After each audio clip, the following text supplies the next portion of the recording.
informações sobre isso e que, de certa maneira, comprometia a antropologia. Ele foi punido pela entidade que reúne os antropólogos americanos. Enfim, estamos numa reunião de cientistas sociais e eu digo isso porque eu acho que os cientistas sociais nem sempre são tão bonzinhos quanto parecem, né? Porque a circunstância acaba presidindo o nosso envolvimento na própria pesquisa. A própria pesquisa acaba sendo, no fim das contas, um ato de criminalidade, dependendo da circunstância, que escapa inteiramente das mãos e da vontade do próprio pesquisador. Então, o meu conhecimento é limitado a esse tipo de apreensão que eu tive.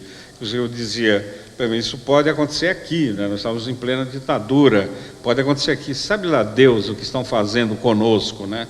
Era um medo que a gente tinha, aquela desconfiança sutil que atravessava as nossas relações. Bom, felizmente, esta série de fotografias, que de fato diz muito pouco de imediato a quem as vê, é acompanhado por esse excelente artigo de esclarecimento de situação que o Hugo Madar escreveu. Excelente artigo. Falar sobre fotografia, escrever sobre fotografia é a maior complicação. Não tem como. A fotografia é uma linguagem, escrever é outra linguagem. Quando se faz uma leitura escrita e se põe no papel, a gente está fazendo uma tradução. É mais ou menos como a tradução da Bíblia. Pode ser aquilo, pode não ser aquilo, né? E, portanto, a competência de quem lê e analisa é decisiva no texto, né? Todos nós estamos cansados de ler textos sobre imagens, sobre fotografias, e a gente sempre sai com um pé atrás. Pode ser isso, mas pode não ser, pelo motivo básico de que a fotografia é polissêmica e, portanto, as interpretações podem variar. Eu acho que nesse texto, o texto é sóbrio, é um texto preciso e, para quem é bastante desconfiado em relação à fotografia, como é o meu caso, é um texto na medida exata do que o leitor, de quem está vendo as fotografias, precisa ler. É muita coisa que se poderia dizer sobre as fotografias, né? Eu acho que o Lessa já fez uma exposição brilhante, o Hugo fez outra exposição brilhante, muito esclarecedora, situando a história de uma região do mundo que nós, de fato, não conhecemos, a não ser eventualmente, fragmentariamente e tudo mais, e uma época, né? Então, para mim, eu acho que fica uma tarefa curta, que é o que eu sempre me ponho quando vejo fotografia. Eu sou uma das pessoas que tem muita relutância em aceitar um discurso fácil sobre fotografia, sobre imagem, em que basta ter uma fotografia que você já tem até a própria interpretação feita na fotografia, né? Não é verdade, né? Mesmo que o fotógrafo seja um sociólogo, um antropólogo, não é verdade, né? Então, olhando essas fotos, em primeiro lugar, a minha reação foi: elas não me dizem nada. Essas fotografias não me dizem nada. Elas não são diferentes do que as fotografias que eu vi muitas vezes dos fotógrafos, dos velhos estúdios de fotógrafos, que eram obrigados a tirar fotografia 3x4, né? As pessoas ficavam todas iguais naquele quadradinho, né? E eu gostava de tirar, quando chegava a época de tirar fotografia para a escola, para documento, porque eu ficava igual às pessoas que eu achava que eram pessoas, que não era o meu caso, né? Quer dizer, a fotografia me promovia, a fotografia me acrescentava um detalhe na minha vida. Então, eu não gostava de me mostrar, de me olhar no espelho, e acho que isso aconteceu com as pessoas que eu conhecia, mas eu gostava de mostrar a fotografia. Olha eu aqui, né? Não, em vez de dizer olha eu aqui, na fotografia, né? Então, essas fotos têm essa dimensão de paralisia, vamos dizer assim, do real. O que me impressiona, em primeiro lugar, é que as pessoas estão olhando para a objetiva e elas estão olhando para o fotógrafo. Quer dizer, elas viram esse fotógrafo que fotografou milhares de pessoas que iam morrer. Elas viram. Estes olhos que estão aqui que são o punctum da fotografia, dessas fotografias todas. Esses olhos viram a pessoa que as fotografava para a morte. Eu não acho que fotógrafo é inocente, né? Eu tive uma pequena experiência, que eu narro aqui, de ser fotografado pela polícia. Em 66, o professor Roberto Schwartz e eu fomos presos pelo DOPS, numa situação totalmente idiota. Começavam as primeiras manifestações de massa contra a ditadura, com passeatas em São Paulo, no Rio, em outros lugares, e eu tinha participado de uma passeata, acho que o Roberto também. Naquele dia eu não estava participando. Eu juro que eu não tinha participado da passeata naquele dia. Eu estava escrevendo a dissertação de mestrado e o Florestan estava pressionando, o Florestan todo cheio de prazos, de exigências. Então eu parava a madrugada escrevendo. E eu havia saído, eu morava sozinho, havia saído para comer alguma coisa. Quando eu voltei, passei em frente ao Teatro de Arena e estava lá o Roberto saindo do teatro e começamos a conversar. E o Roberto com um papel enrolado assim. O que você está fazendo aqui? Porque ele diz, eu vim passar um manifesto contra a ditadura. Aquela era a época que todo mundo passava manifesto contra a ditadura, ninguém lia, só o DOPS é que lia os manifestos, né? E estávamos assim distraidamente conversando, quando de repente metralhadora em cima da gente. Aí a gente se deu conta que a polícia tinha cercado todo aquele cruzamento em frente à Igreja da Consolação, que é a Avenida Ipiranga, a Avenida, sei lá, Consolação, né? E aquela espécie de átrio em frente ao Teatro de Arena. Eles cercaram tudo e todas as pessoas que estavam lá dentro eram colocadas dentro dos ônibus. E eles faziam assim, eles paravam os ônibus cheios de passageiros, desciam todos os passageiros, botavam os presos dentro. E aí os que saíram, os passageiros que saíram, saíam procurando outro ônibus. E em seguida eram presos pelo DOPS, porque estavam dentro do círculo do cerco que estava sendo feito. Aí encheram ônibus e ônibus e ônibus para levar para o DOPS. Estamos dentro do ônibus, dois presos, fomos presos pela Polícia Marítima e Aérea, que era uma polícia que vinha de Santos e era usada para bater em estivador. Eles usavam uns cacetetes enormes, desse tamanho, de madeira maciça, né? Até hoje eu tenho curiosidade de saber se era jacarandá, o que era, porque aí depois me disseram, isso era para quebrar osso mesmo de estivador, né? Então nos cercaram, levaram para o DOPS, descemos por meio de um corredor polonês, fomos lá para dentro, e cheíssimo. Eles prenderam centenas e centenas de pessoas. E claro que eles tinham que fichar as pessoas e principalmente fotografá-las. Então, a história é por causa da fotografia. Nós estávamos lá, então tinha menor de idade, tinha operário voltando do trabalho, gente que não tinha nada a ver com as manifestações, gente que tinha, mas também não sabia exatamente o que tinha de tudo. E então tínhamos que sentar numa cadeirinha, o fotógrafo. Quando eu entrei e vi o fotógrafo, eu disse, bom, pelo menos tem um aliado aqui, que é o fotógrafo, né? Esse cara é neutro, certamente, ele não é um policial, né? Embora seja um funcionário da polícia. Aí, de repente, uma barulheira e um menor de idade, um rapaz de uns 16 anos, é colocado à força no banquinho para ser fotografado. O fotógrafo deu alguns pontapés e alguns socos no menino, derrubou o menino e colocou na cadeira e fotografou. Ou seja, a câmera desse fotógrafo era cúmplice de todo o processo de repressão que estava em andamento ali. E o fotógrafo também era. Quer dizer, não há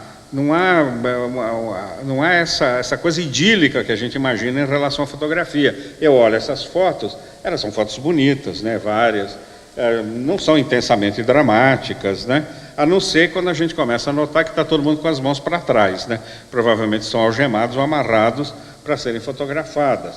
Alguns têm expressão de rancor, outros de alegria, alguns tem um ou dois aí que tem um ligeiro sorriso, mas isso é cultural, então eu não sei se é sorriso ou não. Enfim, a imagem diz pouco, mas ela diz o modo como eles olham, um pouco de cima para baixo, indica o fato de que eles estão numa situação de submissão e de anulação como pessoas. Essa é a primeira informação que me vem. Não são obras de arte. Eu acho que elas vão acabar consideradas obras de arte de uma estética da morte, né? Que é isso que elas são, né? Elas vão acabar sendo... Essa velhinha que aparece aqui é uma coisa muito impressionante, é uma foto impressionante, essa dessa velhinha. Quer dizer, é uma estupidez, quer dizer, um absurdo. O que essa mulher pode fazer contra o regime autoritário do Khmer Vermelho, ou lá o que seja? O que ela pode fazer efetivamente? Essa outra infeliz acorrentada na cama, né? Alguns parecem crianças, eu sei que a população da área tem um jeito de criança, mas são pessoas muito jovens, né? Todas subjugadas, né? Com a cumplicidade involuntária, eu imagino, do fotógrafo, né? Outra questão que fica para mim, para que fotografar alguém que vai ser executado em seguida, violentamente? Eu não entendi por quê. Qual é a graça? Qual é a graça de fotografar milhares e milhares de pessoas que vão ser trucidadas em seguida? Qual é a graça? O que essas pessoas querem? O que o regime do Khmer Vermelho ou do Partido Comunista do Camboja queria com essas fotografias? Qual era a intenção, né? Essa é a interrogação que vai ficar, porque eu não sei, a menos que se descubra algum documento que diga o porquê, não é? De fotografarem as pessoas. É como também as fotografias da polícia política no Brasil. Para que eles nos fotografavam? Supostamente para nos reconhecerem depois. De fato, a gente sabe que aquela pescaria de 1966 foi para atualizar os arquivos do DOPS, já que o DOPS só tinha arquivos de fichas e fotografias de pessoas que participaram de ações políticas contra o governo até a queda do regime de Vargas. Depois disso, estava desatualizado. Então, nós éramos a nova galeria de arte do DOPS de São Paulo e seguramente de outros lugares do Brasil. Mas o problema é o seguinte, a ditadura foi extremamente incompetente. O Roberto Schwartz, quando o Montoro abriu o acesso aos arquivos, foi ao DOPS buscar a ficha dele por causa da fotografia. E chega lá, ficou indignado. A fotografia que colaram na ficha dele não era dele. Bom, depois dessa informação também não fui buscar a minha, né? Para saber quem é que me puseram, né? Então as fotografias são inúteis, né? Não dá para entender. E a gente envelhece muito depressa. Essa é uma idade em que as coisas passam muito depressa. A gente muda, a gente engorda, a gente fica careca, a gente fica bonito, fica feio. Então, dali 3, 4 anos a polícia, a fotografia não tem mais nenhuma utilidade, não serve para nada. Isso aqui é um cacuete, isso aqui é um vício de repressão que vem do século XIX. Né? A gente vê nos passaportes da hospedaria de imigrantes, vê mesmo nos documentos policiais de uma certa época, descobriram que a fotografia era um instrumento de repressão, não é? E continuaram a usá-la, só que é um documento inútil, né? Ele não diz praticamente nada a ninguém. Agora, fica como um belo documento, eu acho, de uma atitude de impotência, o que é a vítima de uma repressão brutal como essa, né? Eu acho que essa é Claro que com o tempo, né, você mesmo chama atenção para os fundos, o que difere numa fotografia da outra, a diferença entre homens e mulheres. Então, essa classificação vai ajudando a desvendar uma série de coisas, né? E, finalmente, eu não posso deixar de fazer um comentário, que é sobre essa brutalidade de alguns regimes comunistas, e eu acho que, através da influência do Partido Comunista Chinês e do seu ramo no Brasil, a mentalidade chegou a certos setores da sociedade brasileira e ainda estão nela, de que o mundo camponês é um mundo edênico, quer dizer, é uma volta ao paraíso. E isso está presente. E quando houve o casamento do PCdoB com a Igreja Católica, sobretudo na região amazônica, isso foi um desastre social e político, porque a ideia do processo histórico, o projeto histórico, é um retrocesso, é voltar atrás, aqui eliminar as populações das cidades, prender e trucidar quem usa óculos, porque é intelectual, sabe ler e escrever, que é o que aconteceu no Camboja, tentar fazer um retrocesso, produzir com as próprias mãos, recusar a tecnologia. Isso chegou ao Brasil. Isso virou uma espécie de mito de refundação da sociedade brasileira. Quer dizer, a história se fará quando a sociedade for expurgada e toda ela for purificada em nome desse retorno a trabalhar com as mãos, né? Isso é muito complicado, né? A coisa é mais forte do que parece, está mais disseminada do que parece. Existem as singularidades e particularidades desta situação própria do Camboja, mas eu li o seu artigo e examinei as fotografias, pensando na minha experiência no tempo que eu fazia pesquisa na Amazônia e me defrontei constantemente com essa mentalidade, a mentalidade do retrocesso, do voltar atrás, de ir às origens, o intelectual é essencialmente um parasita, o intelectual é o professor de roça que está lá, que era um coitado que ganhava meio salário mínimo, então, era um inimigo, né? Você pensar, você é um inimigo. Você escrever, você é um inimigo. Quer dizer, voltar atrás, ir aos começos, refundar, restabelecer a sociedade. Bom, francamente, para comer farinha puba com feijão, é melhor pedir asilo político na República de São Marino. Obrigado. Bom, acho que esse tema é um tema que levaria a noite inteira, mas nós temos limites em termos de horário, né, por conta da outra mesa redonda que teremos aqui. Eu queria agradecer muito ao Hugo Mader, à Bibia, né, que proporcionou esse encontro, ao Instituto Moreira Salles, que está lançando essa revista, que realmente é fantástica, o professor Renato Lessa e o professor José de Souza Martins, que cada um fez uma análise específica da temática. Como nós vimos, né, existem várias possibilidades de você analisar esse material, né, e vocês vão ter a oportunidade de acompanhar a leitura e, enfim, a interpretação a partir do que está se propondo nessa revista. Tá? Agradeço a todos.